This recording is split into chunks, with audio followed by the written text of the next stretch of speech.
The work of natural enemies in Vanuatu is very important as it is began in 1935 with the introduction of natural enemies of Lantana camara. Biological control work involving natural enemies can be carried out in any Pacific country using very simple facilities. It is not an expensive facility to build.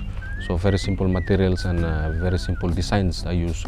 In Vanuatu, all the facilities that we've built, approximately it didn't cost more than 3,000 New Zealand dollars or 200,000 Vatu. So this is the shed house that we have built. It is a very simple design. During disasters, for example, cyclones, we can just unscrew the fasteners and then roll out the shade cloth and pack it away during the cyclone, and then after that we can put it back on the frames. From the plants that we've grown in here and the biological control agents that we imported, they're in the post-entry quarantine that is in this building. So once the biological control agents are there, and we bring these plants into the biological control agents to feed them.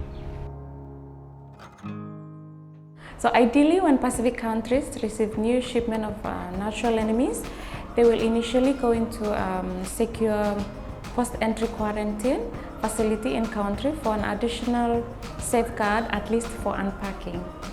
For some natural enemies, success will be best if they are reared in cages in a post-entry quarantine. The conditions are controlled. Requirements for a post-entry quarantine facilities, it can be created from a single room and does not need to be large. So once we have a biocontrol agent, we bring our biocontrol agent to these cages. So we have our host plants from the greenhouse that we have planted, we put them inside and we release our biocontrol agent to these cages. So these cages are made from net to prevent the insects from coming out, and we have locks in them that they can lock up the doors so insect won't come out from the cages. So we have non-open windows such as this, and we have smooth surfaces, and the walls are painted in light colors. So we have ours in white, so if any insect escape from these cages, we can easily see them on these lighter surfaces. So after we reared them in these cages, the parent died, so we have the first generation. So we take the first generation and we release them into the fields.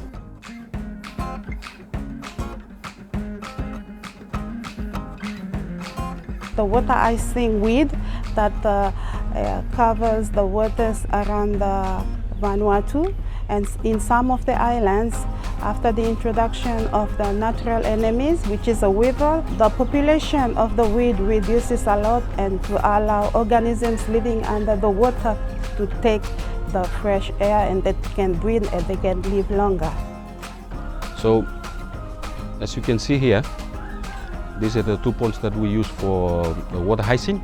This is a aquatic weed for water hyacinth, and we have biological control agents on these ones. We keep them here. Once we find patches of water hyacinth in rivers or ponds, we come here, we collect the biological control agents, and then we take them and release them to the sites where there is no biological control agent. So as you can see here, all these dots are signs that the biological control agents cost.